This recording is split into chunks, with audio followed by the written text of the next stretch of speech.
WSB's KCAL News, Los Angeles. Breaking news, a new fire in the last couple of hours raising concerns in Ventura. And it comes as another round of dangerous Santa Ana winds blow into parts of Southern California. And we are tracking the Eaton and Palisades firefight and how they're preparing for this next windstorm. Good evening, everyone. Thank you for joining us. I'm Pat Harvey. And I'm Leslie Marin. Well, breaking news, a new fire burning in Ventura. And Jeff Taw from our CBS station in Colorado is live in Ventura now. Jeff, are firefighters making any progress? It seemed like they were for about an hour, but within the past few minutes, we've seen flames starting to rise above the trees that are here in the Santa Clara River. So the fire is burning in a lot of thick vegetation. There's a lot of brush, a lot of dry trees in this area. Around 10 o'clock, we saw a lot of flames leaping high into the air, and then there was this constant fire attack. Take a look at some of the video the Ventura County Fire put out online, and it was showing some of these big flames leaping high into the air, but the helicopters trying to attack that. We've heard ground crews here along the river. I've heard chainsaws for about the past hour and this constant hum of helicopters as they've tried to attack this. It does seem like much of the fire has been put out, especially on the east side of this fire, but the flames that we're watching are still going towards Victoria Avenue, and that's really where the firefight is concentrating. The real problem is just how much dry vegetation they have down in this river bottom, and that's really where the attack is happening. And we have seen a lot of firefighters here on the south side of the river because this is kind of the closest area to homes, but it doesn't appear to have hopped the river. It seems like it is just heading towards the west, but there's a lot of vegetation that this fire is going to be able to find. We keep hearing these helicopters. They're going to have to keep flying for most of the night in order to put this fire out.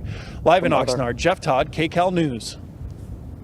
Well, more dangerous Santa Ana winds are moving in. And meteorologist Danny Roberti is tracking the timing in your next weather. Danny? Hi, Pat. Hi, Leslie. Yeah, I know a lot of us on edge after hearing these PDS warnings that they're back, and we saw that last week. So I want to walk you through the areas of greatest concern because, yes, we are dealing with that next round of gusty Santa Ana winds. It started today, and those winds are going to strengthen as we go into tomorrow, so especially Tuesday into Wednesday, and I want to make sure that you feel prepared. Going into this evening, the strongest winds have really been the bullseye, Ventura County. We have had gusts nearing 50 miles per hour in Simi Valley. It's actually going down a little bit right now, so we're kind of in that lull. 37 mile per hour gusts through Santa Clarita, but the strongest winds get here by first thing tomorrow morning. We are going to walk you through the timing of the winds and when they move out of here. That's all coming up in your next weather. Pat, Leslie.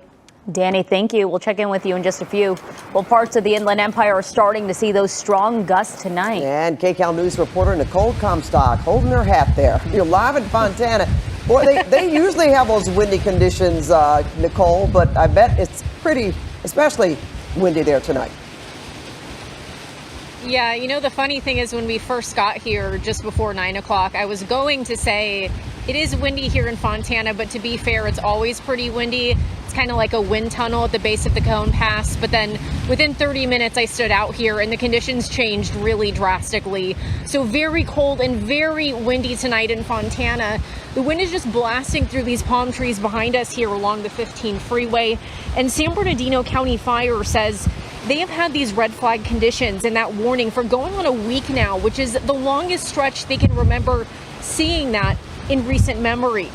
Now, these gusty northeast winds, low humidity, and critically dry fuel are all concerns because if a fire starts over the next 2 days, we know it'll spread very fast and burn intensely. So fire departments here are fully staffed. And with those firestorms fresh in everyone's minds, some people this time around are actually counting their blessings that they still have a home to be in, to hunker down in and deal with these power outages that so many people are under now.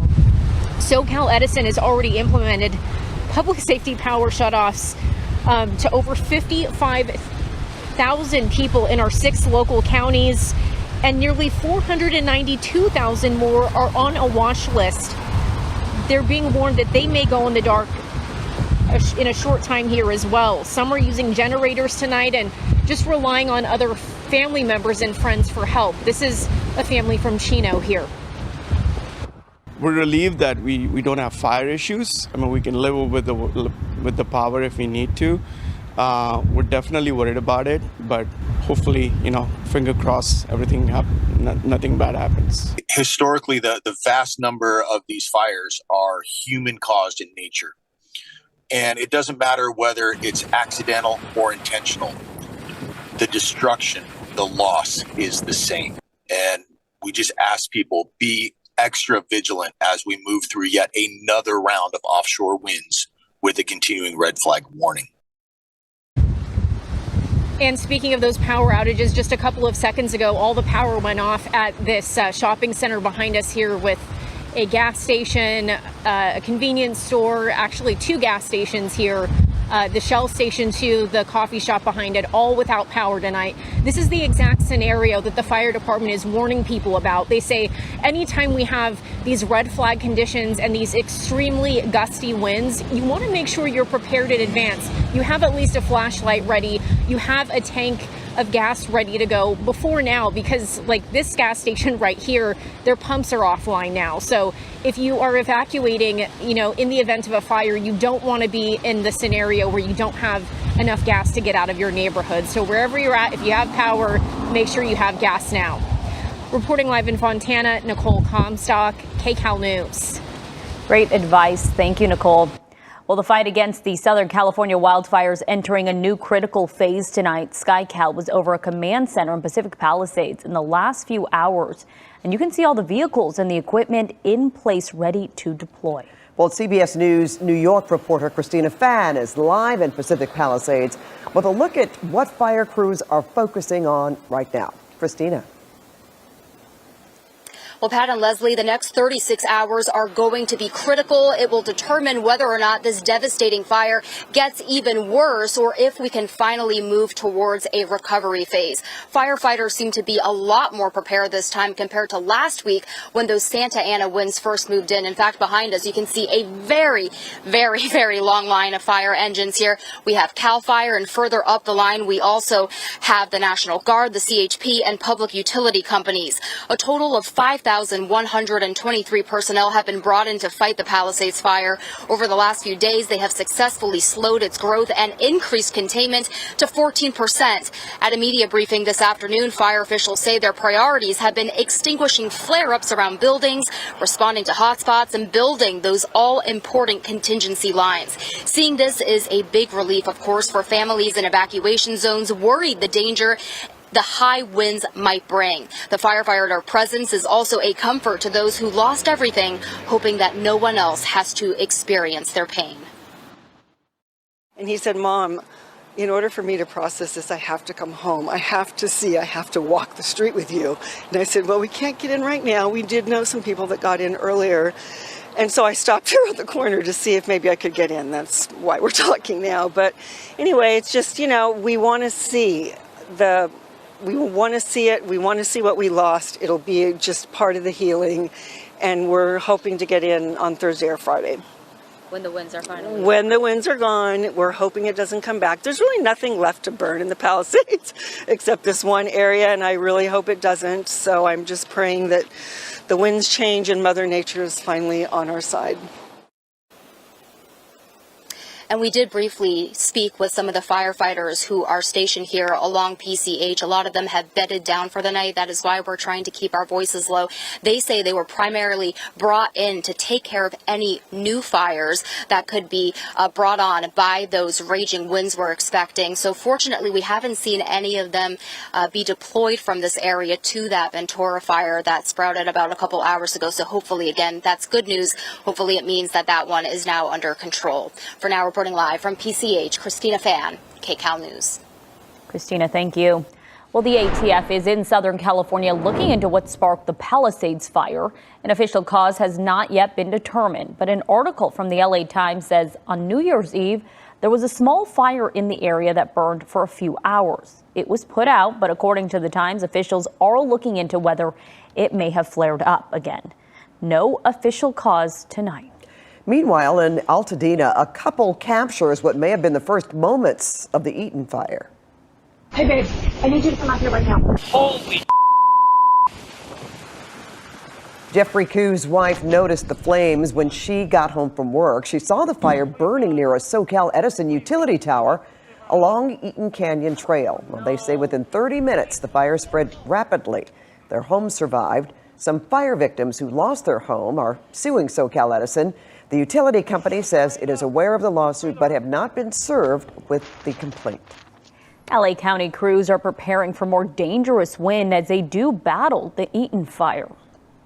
Well, KCAL's Lori Perez is live in Altadena now, where she spoke to residents about the ongoing fire dangers there, Lori. That's right. There are 3,400 fire personnel waiting and watching for those winds here in Altadena tonight. This is where that devastating Eaton fire was. We are on Mariposa Street. Behind us, you can see utility crews working to reach and repair gas and power lines, all part of a big strategy to keep these neighborhoods as safe as possible, especially with the threat of those gusty winds we've been hearing about.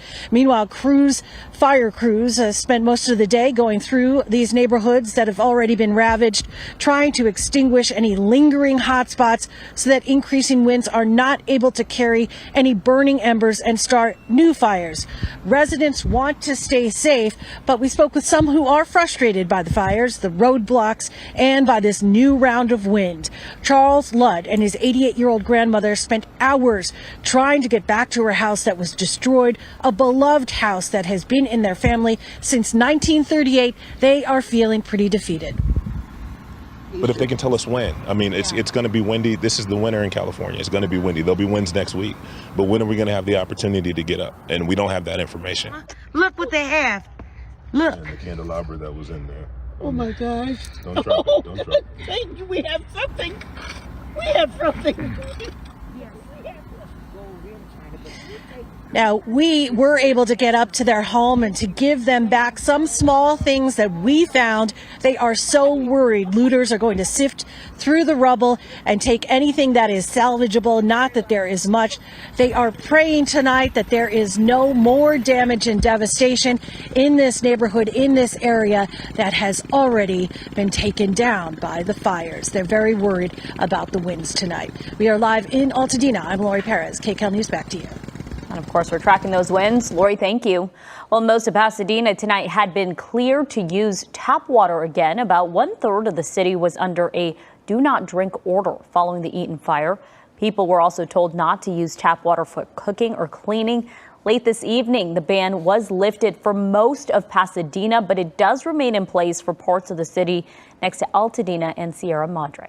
Well, one family loses several homes in the Eaton fire. Now 17 family members, 4 dogs, 2 cats, and a parrot are living in a hotel together.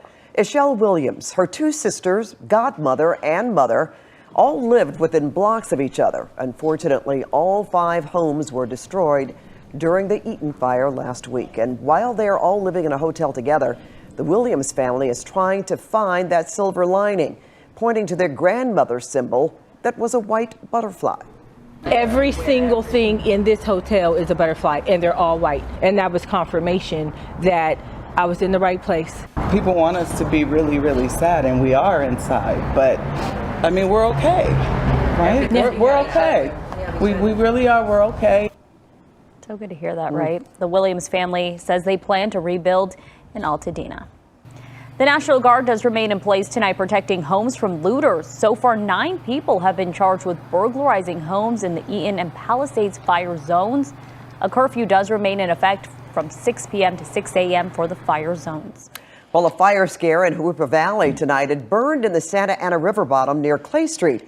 It was only about an acre in size. Fire crews say it's partially contained and no longer a threat.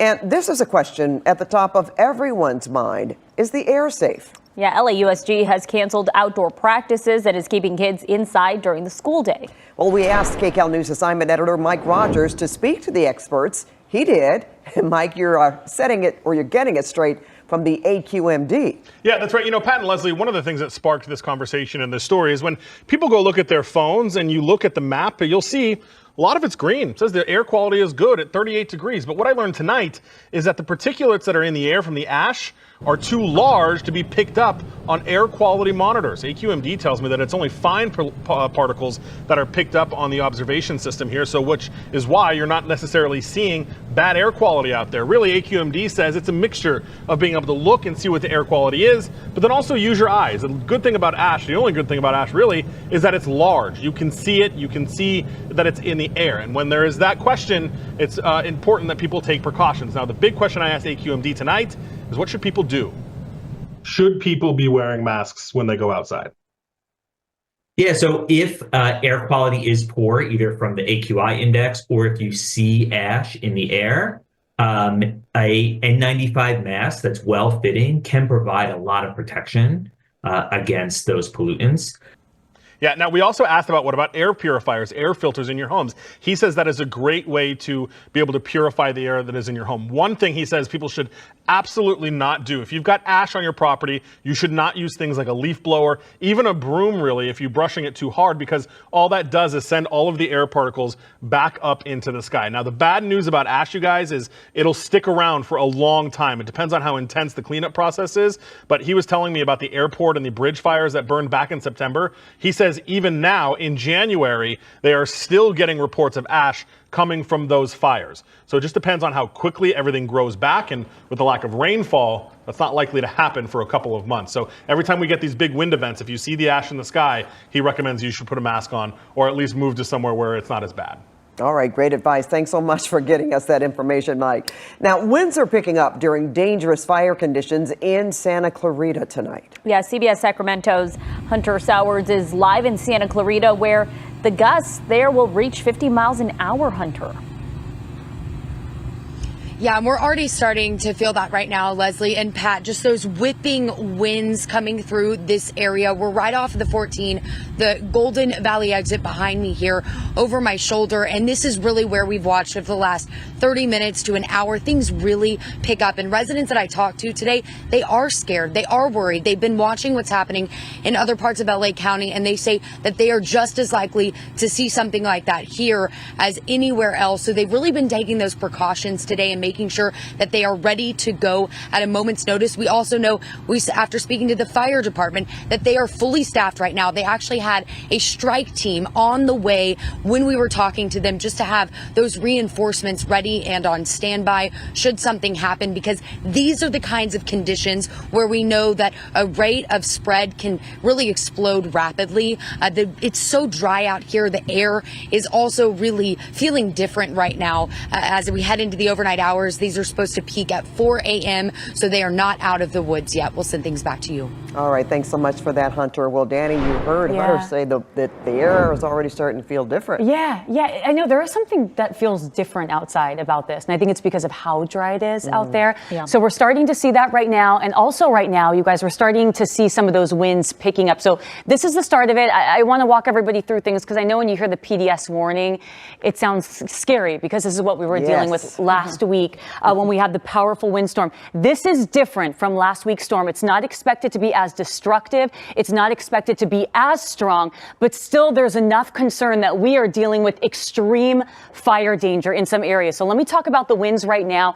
We've had some gusts in Simi Valley up to about 50 miles per hour. Right now is considered our lull. The strongest winds, though, this evening, it's been through Ventura County, Santa Clarita Valley, and also for the Inland Empire. Let me take you over to the Inland Empire. I mean, Nicole Comstock was near Fontana talking about those winds kind of blasting through the palm trees. That's where we've seen gusts between 30 to 40 miles per hour, but it's actually not as strong right now. But going into tomorrow morning, they're expected to strengthen. Tomorrow's going to be a stronger day for us in terms of the wind. And going into tomorrow, this is when that particularly dangerous situation, red flag warning, is going to start up at 4 o'clock tomorrow morning. And for most of these areas shaded in this pink, this is extreme fire danger for us in Southern California. And with this event, it's different from last week's. It's more northeasterly, so it's not going to bring those really strong, powerful winds to the San Gabriel Valley. It's going to be more focused on Ventura County, and that's what we've seen tonight with the auto fire starting. So you can see from Thousand Oaks into Camarillo, Calabasas, you can see right there through the San Gabriel Mountains is where we're dealing with this PDS statement. And then you can also see, even if you're not in this, elevated fire danger for all of us here in Southern California because of the winds. And also, it is just so dry out there and so much dry vegetation. I want to talk about this PDS warning, this PDS red flag warning. This is the highest alert issued by the National Weather Service. It's above a red flag warning. And then that's them pretty much shouting from the rooftop saying, listen up, this is important. We are going to be dealing with some, extreme conditions going into the next 24 hours. It's dry out there, it's windy, and this is going to be the case for Simi Valley, San Fernando, Ventura, Camarillo, into Fillmore. So let's talk about the strongest winds. There's the bullseye right there. This high wind warning for the mountains, gusts between 50 to 70 miles per hour. So going into tonight, they're going to start to strengthen. We'll especially see that around dawn, and you can see by late morning Tuesday, they become more widespread, gusts between 40 to 50 miles per hour. And that's the case through Ventura County. And you can see them strengthen, pick up steam a bit by early afternoon Tuesday, a little lull Tuesday night, and then again through the Inland Empire, Ventura County, parts of LA County by Wednesday afternoon. And then finally, we are going to see a shift on Thursday. Really cold tomorrow morning for our wind sheltered areas, dropping to the 20s and 30s through the Antelope Valley. And then highs tomorrow are mostly going to be in the 60s. Next 7 days through LA and Orange counties. The good news, Pat and Leslie, once we get to Thursday, Friday, Saturday, cooler temperatures, winds are going to shift, and better relative humidity. We're going to get more moisture in the air, and this is going to help significantly with the firefight. But we've got our eyes on tonight, Tuesday, and Wednesday for those winds. All right, thanks so much for that, Danny. And still ahead, firefighters on the front lines working nonstop. And tonight, we're learning some of them are sleeping in their fire trucks. And whether it was SoFi Stadium or Arizona, there was no stopping the Rams tonight. Jim Hill has the highlights coming up in sports. Firefighters are resting in conditions most of us can't imagine. Nope, they are sleeping in their fire trucks after working 24-hour shifts. And you can see one firefighter brushing his teeth right there outside his truck before joining his crew. Well, these firefighters have come from San Diego to fight fires in our area. We work 24-hour on, 24-hour off. Okay, so how is that? It can be challenging at times. You don't sleep pretty much the whole 24 hours, and then you go and rest, and so you kind of catnap in the camp. Well, that was CBS Pittsburgh reporter Barry Pintar talking to the strike team leader. CAL FIRE has these firefighters stationed in neighborhoods at risk for fire as a precaution. Wow. I can't thank them enough. And look at what they do just to help us. All right, Jim Hill with sports. Got a lot to talk about this evening, that is for sure. When we think about sports, how about this? The Rams put on a performance tonight against the Vikings that would make LA very proud because of the fires. Plus, the Lakers are back in action with one legend joining his Showtime teammates in the rafters. We'll have that and more for you when I come back in sports. The Sports Report on CBS Los Angeles is sponsored by Morongo Casino Resort and Spa. Good times. And good evening again, everyone. We begin sports tonight with pro football and the Rams taking on the Vikings in the NFC wild card. The game was moved to Arizona with wildfires still burning across Los Angeles. Plenty of Ram fans really were bussed into the stadium this morning. Puka Nacua and Matthew Stafford wearing LAFD shirts. And they wasted no time getting on the scoreboard. Opening drive, Stafford rolls out and finds that Kyron Williams for the touchdown, and it's a 7-0 Rams lead. Now let's go to the second quarter, and the Vikings are trailing 10-3. This was a theme of the evening, that's for sure. Sam Darnold getting pressured and simply not knowing what to do. Jared Verse recovers the fumble, and he's going to take it all the way for the scoop and score. And look at him take flight. The Rams defense tied a playoff record with 9 sacks. The Rams scored 24 points in the first half and never looked back. And how about this? After just an awful week, the Rams rally behind their fans and will take on the Eagles next Sunday in the division round, 27-9, the final score. There was definitely every excuse in the book to come out here and be lethargic and woe is me and all that. But we knew, we weren't playing just for us, playing for people back home that needed something to watch and enjoy. And I'm glad we could give that to them. For basketball, the Lakers back in action after 2 games were postponed hosting the Spurs. Michael Cooper's number 21 jersey retired at halftime in this one. J.J. Redick lost his home in the Palisades fire. L.A. led it by 9 at halftime, but in the fourth quarter was a different story. Chris Paul with a 3-pointer. And then later in the fourth, Victor Wembanyama puts it away with a tough basket. The Lakers have lost 3 straight games. Final score 126 to 102. Meanwhile, the Clippers back at the Intuit Dome hosting the Miami Heat. The game in the third quarter when Kawhi Leonard comes up with a steal. He gets the ball to Chris Dunn, who finds a Norman Powell for the three-pointer. Powell had 29 points. And then later in the quarter, James Harden hits the step-back three-pointer from way downtown, and the Clippers win this one by a score of 109-98. And that's a look at sports for the 11 o'clock hour. Pat, back to you now. Go Rams. Yes. Thank you, Jim. And more breaking news tonight. We are tracking the auto fire burning in Ventura, and Desmond Shaw is live in SkyCal. Des?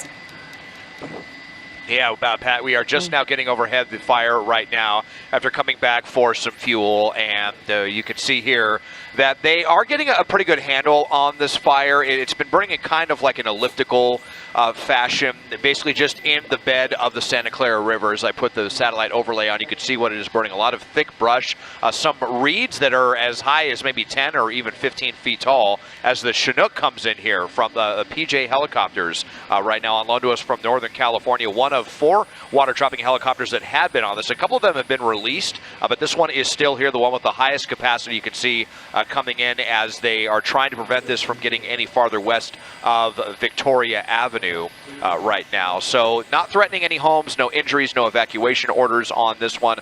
Put up the satellite or the map overlay as well to let you know where we're talking about. Victoria Avenue just to the south of Olivas Park Drive, right up against the Buenaventura golf course, which has been shut down for the last couple of years, ironically because of flooding, now threatened with fire, but it looks like the golf course is expected to be okay. So looks kind of intimidating, but they should be able to get this one knocked down before the worst of the winds pick up, and hopefully this will not be too much more of a big event here tonight in Ventura.